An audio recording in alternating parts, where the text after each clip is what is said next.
And then, as the roll was called, Uh-huh.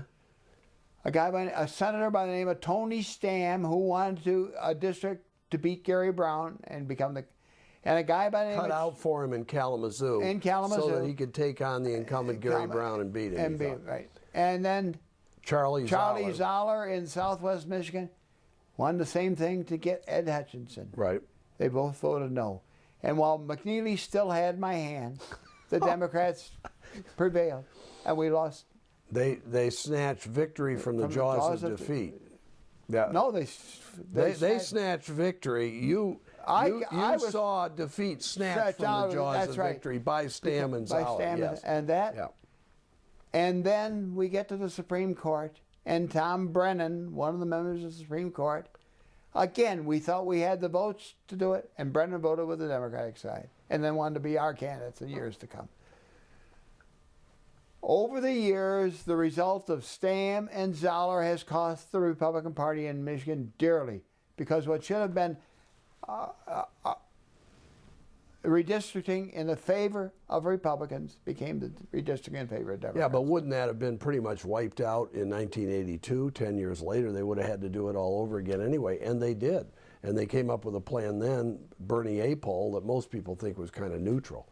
It probably hurt for a decade. There's no 10 years is 10 years, Bill. 10 years, well, it's not forever. It's not forever. We're in 2009. Okay. Well, 10 years is 10 years, and all that. Well, it was all during your tenure. That's why you remember why you were chairman. That's obviously. But that was why we lost the redistricting in 1972, because two people wanted their own thing to get in. Right. Okay. Absolutely. What about busing? You remember that as an issue? Busing was, there was a court decision that would allow to achieve equality in the racial balance of schools, the busing across country, cross school lines. district lines to achieve racial balance throughout the country. Absolutely. Yeah.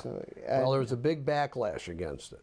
And there was an attorney in Oakland County who was representing, and all of a sudden I got a blank of the woman's name. Irene McCabe. Irene McCabe, and the attorney's name was Brooks Patterson. Yeah, First time we heard Brooks Patterson, right? Who is now the Oakland County executive, and it was representing Irene McCabe, and Bob Griffin got involved in it, and it was a hot issue. Oh, it was such a hot issue. Every parent, I suppose, including myself, feared the thought of putting my kids on a school bus and busing them someplace else to achieve racial balance. So that was one whale of a deciding factor in that election. Right. Because same time that Nixon was running for re-election against McGovern in '72. Right. And you had the legislature, up for grabs, House and Senate, and so forth. And I must say, I suspect that the majority of people who were raising Cain about busing were more Republican than Democrats. Probably, yeah. And it was benefiting the Republican Party more than the Democrats. Yeah, and also Patterson ran against the incumbent prosecutor in Oakland County, a guy named Plunkett, and beat him. Basically on the busing issue. And that started his career. There was another important contest in 1972, and that was the U.S. Senate race between Bob Griffin, trying to win a second term, and Frank Kelly, the Democratic Attorney General, running for something other than Attorney General the only time in his life. What do you remember about that campaign? Griffin campaign was Griffin. I remember Griffin was a good candidate. But he was an old lady at times. He was an old lady. I remember a photo shoot for a commercial out at Northland Center. I never heard of a man using spray, hairspray. Hairspray? Not in those days. Men didn't use hairspray. Yeah. Women. He went and bought a can of hairspray. And we were doing a shoot outside, and he lacquered his hair down. He was all set. And he's on camera, and a wind came up. And the whole blew his comb over, whatever the comb over up. Whatever, straight up in the air. Yeah, I mean that was. He looked like a rooster, maybe, huh?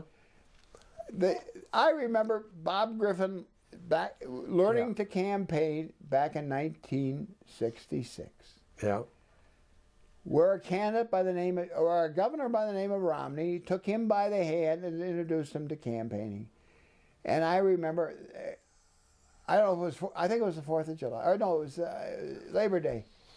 Labor Day, they came down and they crashed the Democratic Party's Labor Day parade in downtown Detroit. Yes, yeah. They jumped a fence and went Jumped to a fence, yeah. jumped a fence and went to a Democratic picnic, UAW picnic in Flint. Yep. I mean, George Romney taught Bob Griffin how to campaign that day, and he retained it. And he was just as intense in 1972 in campaigning that way.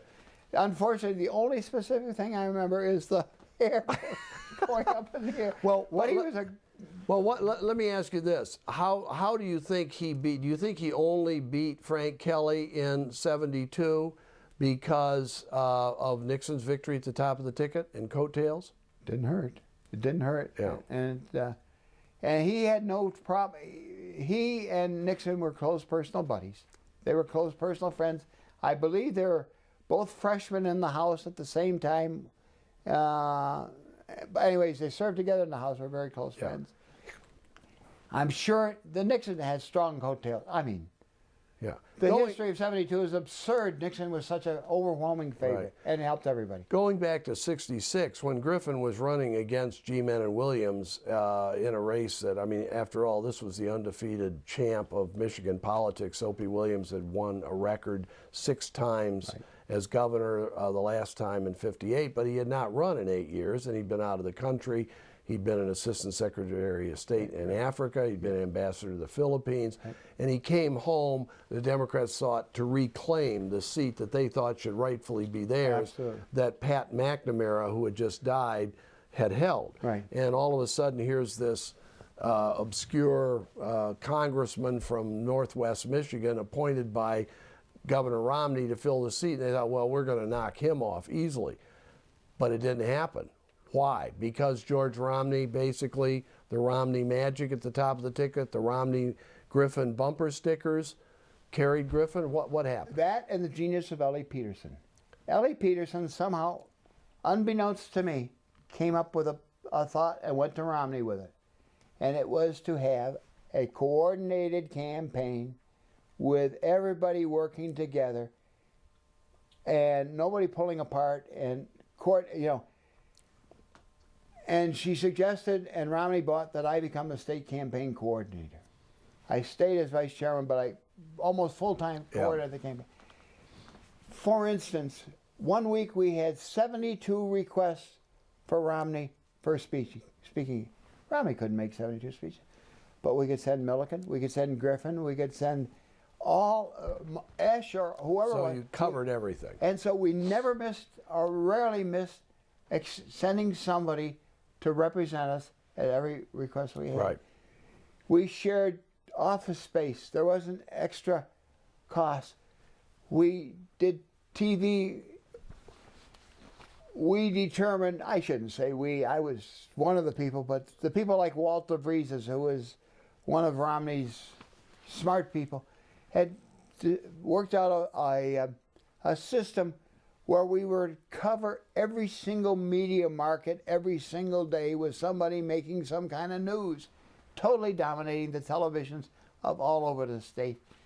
And all I did as a coordinator was to make sure it all worked and have a weekly meeting where Romney's representative, who I think was John Byington, was his campaign manager. Mary Browder was an assistant at Lenore, and she was the first lady. She came. Griffin, I think Keith Molin was running the Griffin campaign. Marge Griffin was also represented by him. The Secretary of State and the Attorney General, Gene Backus, who was a party worker from Shiawassee County, I think it was. She ran the state Attorney General and A.G. Kings. And there was somebody else who was looking at all of the things. Whoever was running for State Board of Education was part of the thing and was rolled in. And the trustees at Michigan State, the regents at Michigan, and the governors of the way, they were all rolled into the thing. It was the Romney Action Team. It was the action team for the Action State.